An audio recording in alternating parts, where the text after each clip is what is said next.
Hello, Raptors fans, and welcome back to Raptors Report. Today we'll be discussing the Toronto Raptors' victory against the Philadelphia 76ers.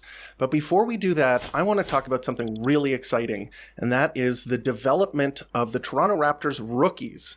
And this is a big thing to monitor going forward because, as we all know, the trade deadline has come and gone, and a couple of the veterans, 3 of them in fact, have been sent out. But what that means is that there's more playing time available. And we are going to be able to get a long, hard look at who the Toronto Raptors drafted, all of the young guys on the team. The second-year players, the first-year players, the rookies, are going to get extended playing time. And we're going to really see what these guys are all about, whether they've got what it takes to be NBA players, how they're being developed, what growth they've made. It's a really exciting time. If you're not watching the games for wins, which kind of at this point, you're hoping that the Toronto Raptors maybe don't win a ton of games because they are looking at the draft this year. One of the things to watch for is the growth of the rookies and the young players on the team, seeing if they can improve and become cornerstones of the franchise moving forward. And thankfully, we have been getting a lot of really good performances from the rookies, especially lately. And I'm going to be taking a look at those 3 players and what they've been able to do over the past 5 games. Because a lot of them were playing for the G League and they've been brought back up and they've been able to play extended minutes due to the vacancies that have been created by the Toronto Raptors front office. So why don't we take a look here at Jonathan Mogbo? Because with Jakob Poeltl sitting with his hip injury, Jonathan Mogbo has been asked to start in his place. And he has been a very pleasant surprise and was one of the big reasons that the Toronto Raptors were able to win the game last night and have looked competitive over the past couple of games. The game against the Houston Rockets, he was very good as well. So over his past 5 games, we're going to look at his stats here. He is averaging 8 points per game, 5 rebounds per game, 3 assists per game, just under a steal, 1 block per game, just under 1 turnover a game, and then his shooting splits are 45% from the field, 33% from 3, and about 67% from the free throw stripe, and about 4 personal fouls per game in just under 25 minutes per game. And that is pretty good. That is, he is filling up the stat sheet. And just to put that into perspective, if that were to be stretched out per 36 minutes, which is what usually starters play in the NBA, it's a good benchmark to look at when you want to extrapolate and see how they would be playing in extended minutes. He would be averaging 11 points per game, 7 rebounds per game, 4 assists a game, 1 steal, 1.5 blocks, 1 turnover, and 5.5 fouls. So looking good. And the stats only tell half the story because while he is racking up stats across the board, he is a huge value add on defense. And one of the things that he's good at is the ability to switch. And he plays alongside Scottie Barnes when they don't have a center on the floor like in the starting lineup, where they switch screens, and he is very good at that. He is a small ball big that can stay in front of perimeter players and stop them from getting to the basket, stop them from being able to create. One of the good things about switching defensive schemes is that you kind of force the offensive team to isolate, because if you don't create separation on the pick and roll, what that means is that it's just a series of isolations. And some of the time that can be bad for a defense because you will get mismatches where a big is guarding a small and a small is guarding a big. But a lot of the time you'll get a switch like we saw last night where Scottie Barnes switches onto the small player and then Jonathan Mogbo switches onto the big player, or vice versa. And they don't really have problems in a lot of those situations. Mogbo is competent guarding larger players, as we saw yesterday against Joel Embiid. He's also very good at guarding smaller players. So Paul George got him in isolation a couple of times, and they weren't able to make much happen there. So he is a good defensive player, and he does provide the kind of disruptive defense that you're looking for. So steals and blocks, help defense, that kind of thing. He's an active player. And I would say one of the disadvantages to having him play at one of the big spots is that he's not a great rebounder.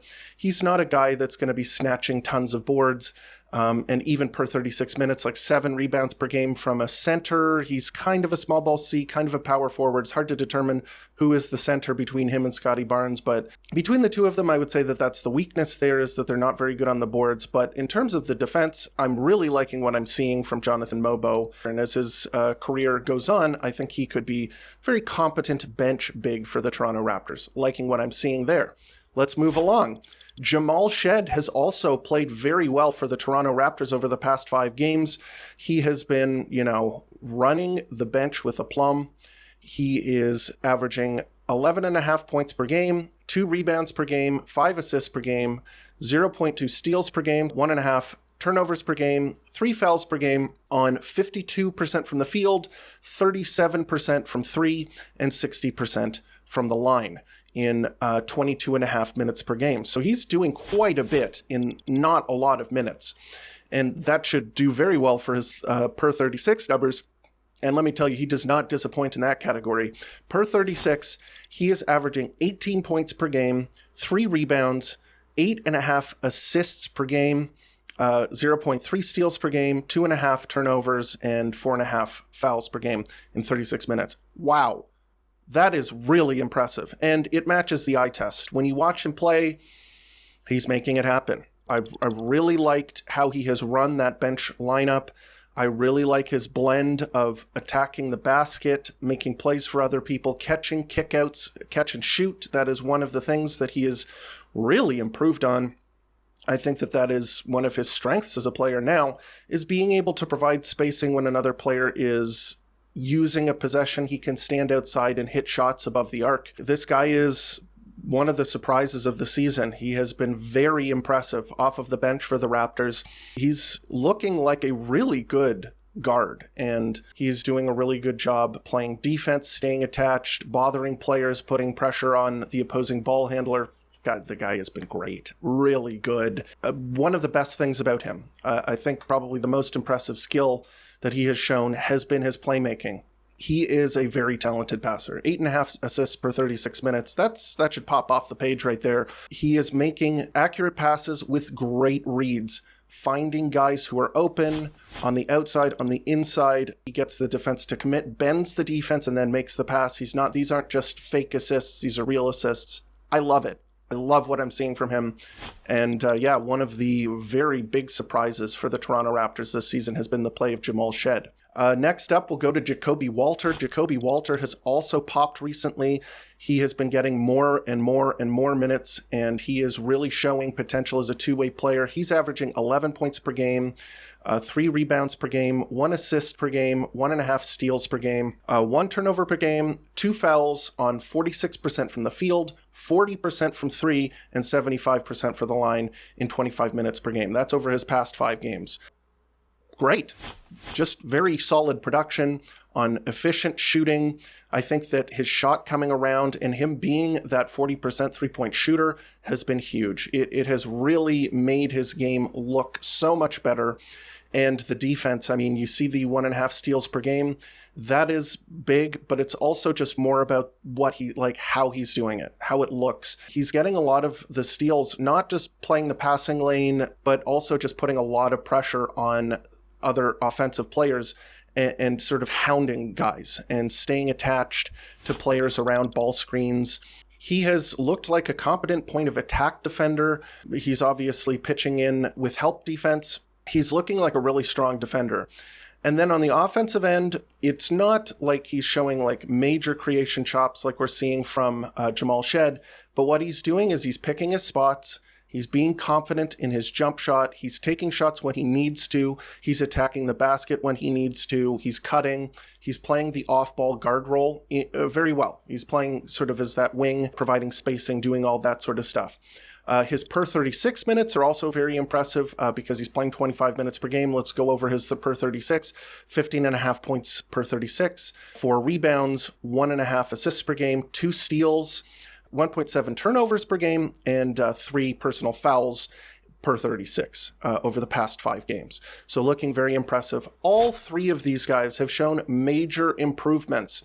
And one of the things that I've noticed is that a lot of the time rookies look confused.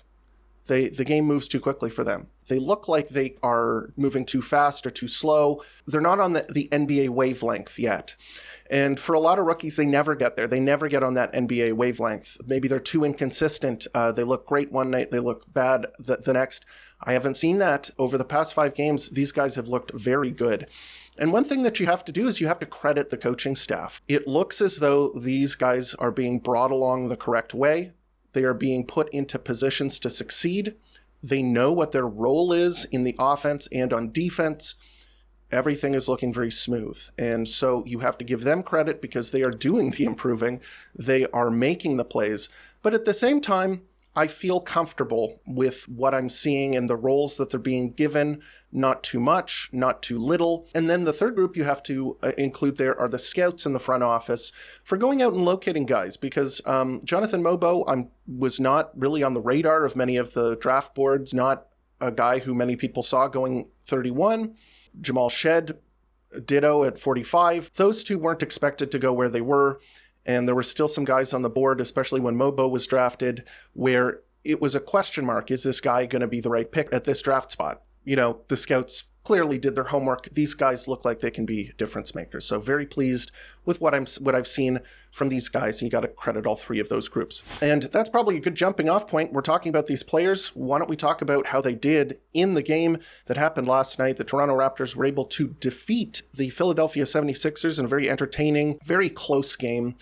And we'll start in the starting lineup with Scottie Barnes. And Scottie Barnes, I had to come to his defense after the game versus the Rockets, where he had that tough shooting night. And I had to remind everybody that, you know, there's 2 sides to the coin here. There's the offensive side, there's the defensive side. In that game, I thought he was fantastic defensively, but not very good offensively. In this game, he showed everything. He reminded everybody why he is a very good prospect. You know, at 23 years old, this guy is not a finished product. He's going to look bad some nights in certain respects. He's going to look really good other nights. 33 points from Scottie Barnes on 10 of 16 shooting. Very efficient. He was 1 of 2 from 3. He even hit a long 2. It looked like it was going to be a 3, but they took that one away just because his foot was on the line. So, you know, he was showing that he has that range. He was 12 of 15 from the free throw stripe. And we'll get into why that is, because that was huge for him and huge for why the Raptors were able to win this game. He had 10 rebounds, great, 3 assists, 1 steal, 2 blocks, 3 turnovers, only 1 foul. He showed it all last night. He was fantastic on offense. He was fantastic on defense.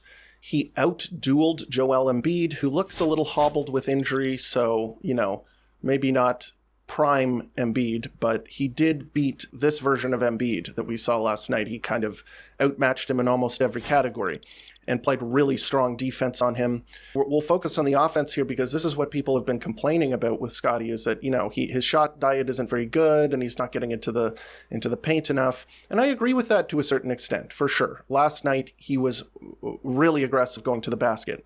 We also have to mention kind of the level of competition, who he's playing against, who they have guarding him, what the defensive strategy is. So against the Rockets, where he had that pretty inefficient shooting night, think about some of the wing defenders and defenders that they have on that team. Amen Thompson, Dillon Brooks. They have some guys who are really good at help defense as well. They have guys who can come over and double and then recover. That's tough, okay? Dillon Brooks is one of the best defenders in the entire league. Last night, who was Scottie Barnes going up against? They had 2 defenders who were on him most of the night. Paul George, who is kind of washed up at this point. It's really kind of sad watching him play, knowing what he was capable of earlier in his career. And Gerson Yabusele. You know, he's a good player. He kind of has big foot speed, as in his east-west foot speed isn't very good. He's good when he's in the paint. But what the Raptors were doing last night is running screen and roll at Joel Embiid and Paul George or Yabusele, and with Scottie Barnes, with whoever those guys were defending, they were running that high pick and roll all night long. And Scottie Barnes was just able to get into the paint past Paul George and Yabusele just all night long. He was getting to the rim. They were forced to foul once he got a step on them, which is why he went to the free throw line so much, or a help defender would come over and foul him, because otherwise it would have just been an easy 2. And then sometimes the help defense would get there in time and he would make a play for another player as well. it was just a fantastic game from Scottie Barnes. He was clutch. He was doing just everything. This is why he's an exciting player, is because when he's bringing it on offense, he can do almost everything else in the game as well. He's a really, really talented all-around player, and we saw pretty much what he could do, just the extent of his skills last night. Hard to ask for much more. Next up, oh my goodness, fantastic Immanuel Quickley game. He has looked right the past 2 games. He has looked quick, explosive.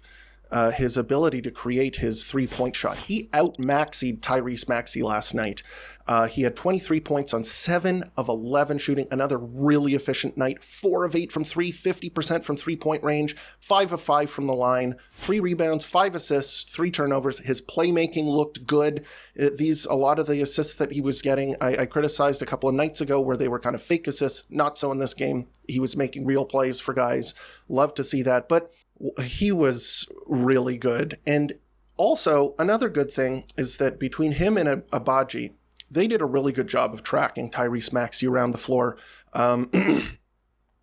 Quickly, when he is feeling healthy, he is a good screen navigator. He's not a very disruptive guy, and he's a little small, but what he can do is be fast and just get around the screens, be able to stay attached to players, not let them get a big step on them if they're using screens, make them feel uncomfortable.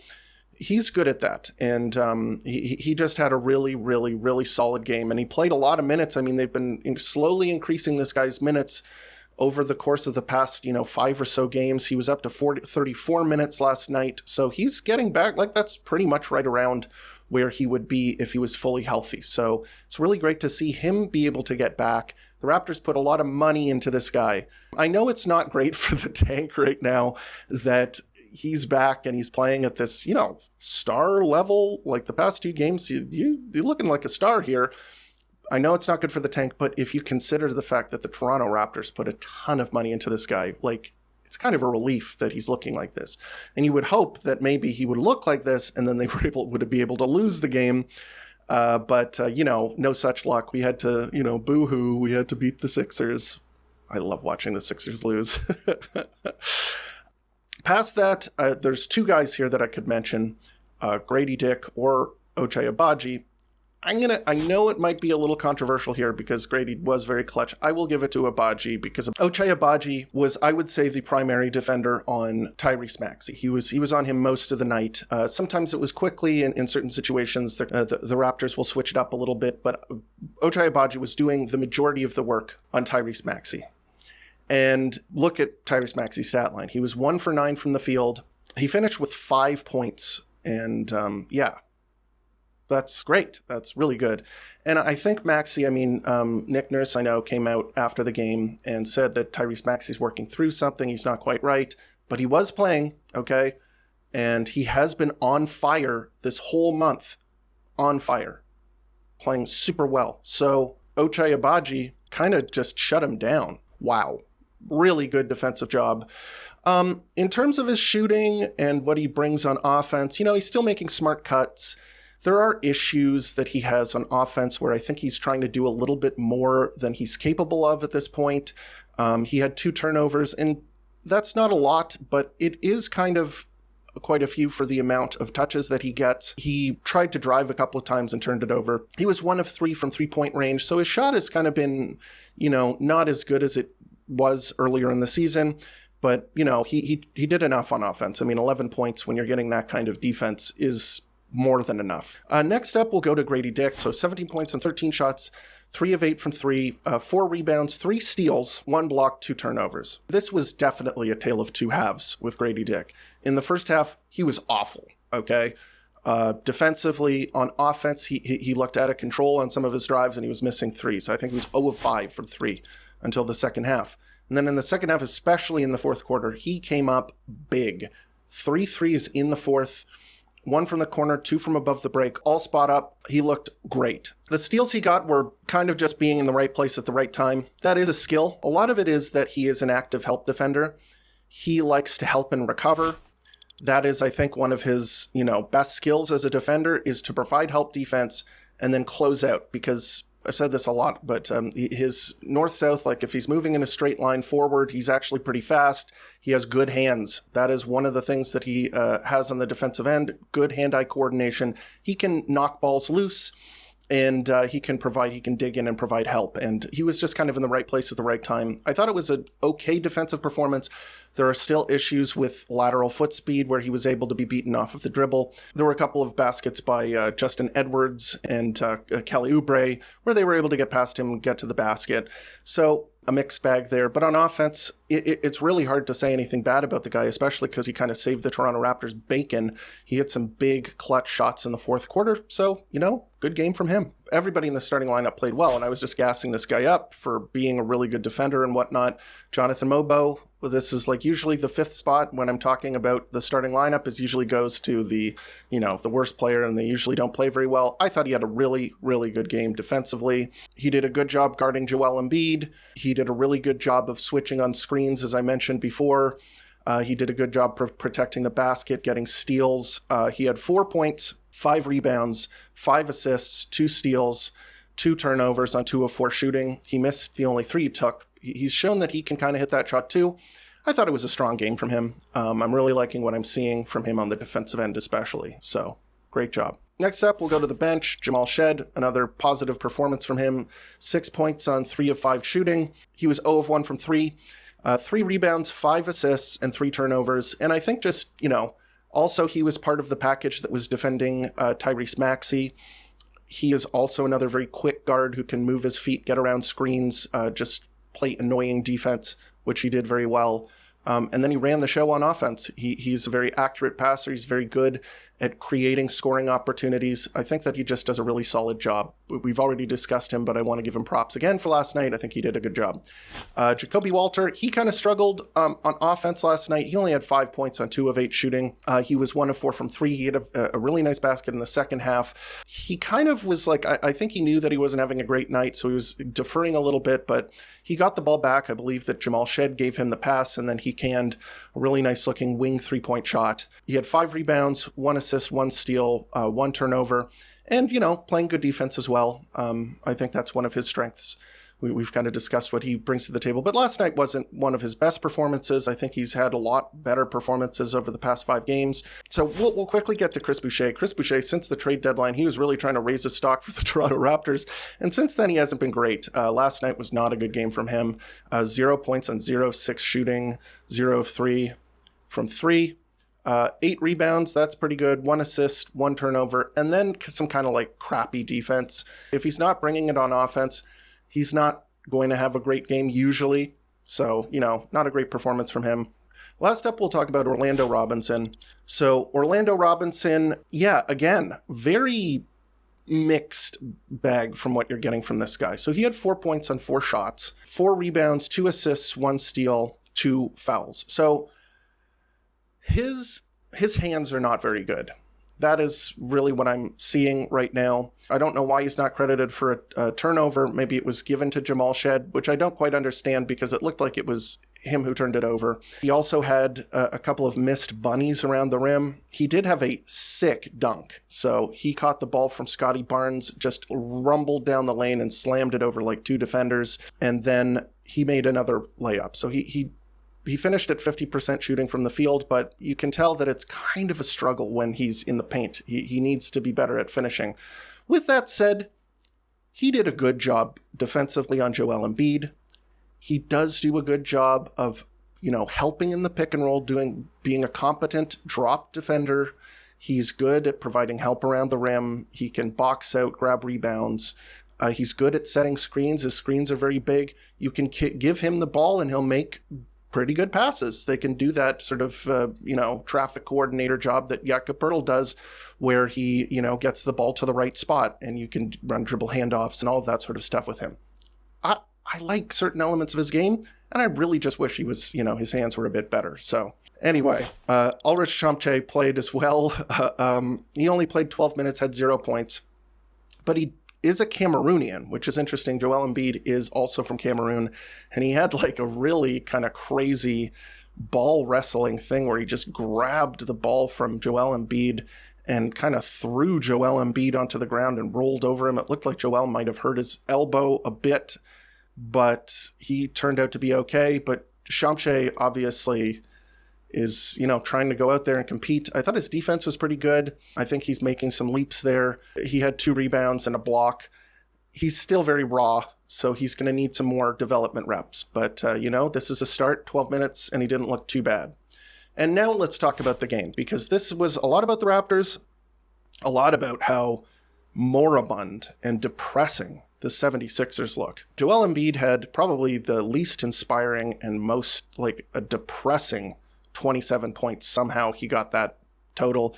I mean, the free throws helped. He was 10 of 13 from the free throw line. The body language that this guy gives off, this is part of the reason I don't like him, if you haven't guessed, is that he sees himself as like this troll, this sort of wrestling heel. The bad guy and villains and those kinds of heels and stuff, when they're losing and when they're getting their butts kicked, they get angry and they show some passion, and it's kind of fun to see them lose. Like, you empathize with the heel a little bit. It's cathartic. It gives the hero of the journey this rewarding feeling of defeating the bad guy. As a result, you empathize and you feel kind of a little good about the bad guy as well. That's why heels in wrestling and in movies and things like that, that's why they get to become popular.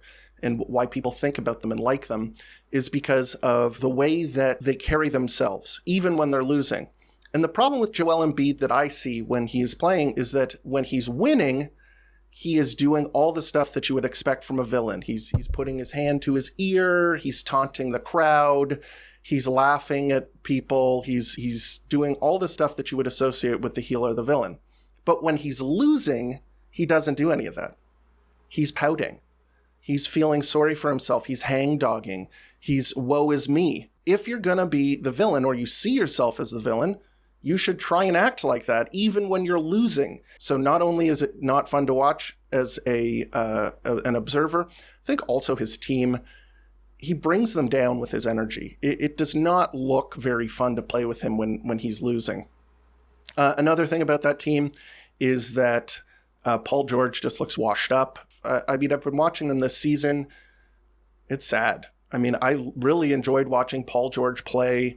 Was a very exciting player, very, just prototypical NBA wing, writ large. Once they get good enough, they kind of look like Paul George. He looked like a superstar in his prime and had a whole bunch of really cool plays. This version of him looks old, tired, not a lot of energy. Defensively, he used to be a stud. Now he's just not very good. It's just kind of sad to see him play. And then, of course, when Maxey is not playing well, the team just does not go. So credit to the Raptors. They did a really good job. I thought they had a really, really awesome performance from Scottie Barnes. They had a really good performance from Emmanuel Quickley, and everybody else kind of fell in line behind them. And when your stars are playing really well and your role players are doing their job, you have a chance to win the game, and they did. So obviously not very good from a tank standpoint. You don't want to be winning this game. The Philadelphia 76ers could even, if they keep losing, pass the Raptors in the tank standings. And I don't really want that franchise to get Cooper Flagg or any of the top picks in this draft. So, eyes on the prize here. It's nice to be able to beat the 76ers, but it's back to losing, and probably they will be losing tonight because they are playing the Cleveland Cavaliers. It will be in Toronto. The Raptors have been playing pretty well recently. I expect it will be a competitive loss, but, the Cavs are very good. Very, very, very, very good. They are 43-10. I think that the Raptors will probably lose this game, but, if they can make a ball game out of it, I'll be interested to watch. But yeah, that is the episode. What do you think of the Raptors rookies? Are they really showing what they've got? Are you happy that the Toronto Raptors picked them? And what about the 76ers victory? Are you happy that maybe the tank took a night off so that they could put the beat down on Nick Nurse and company? I kind of feel that way, but I could see the other side of it. Let me know here in the comments and also on Twitter and Blue Sky, where you can reach me at Raps Report. I really love talking to Toronto Raptors fans. We're the best. Love hearing your comments. Love answering your questions. And if you enjoyed the video, please like and subscribe, because that really helps the channel grow. And as always, thank you for tuning in to Raptors Report, your source for in-depth Raptors content.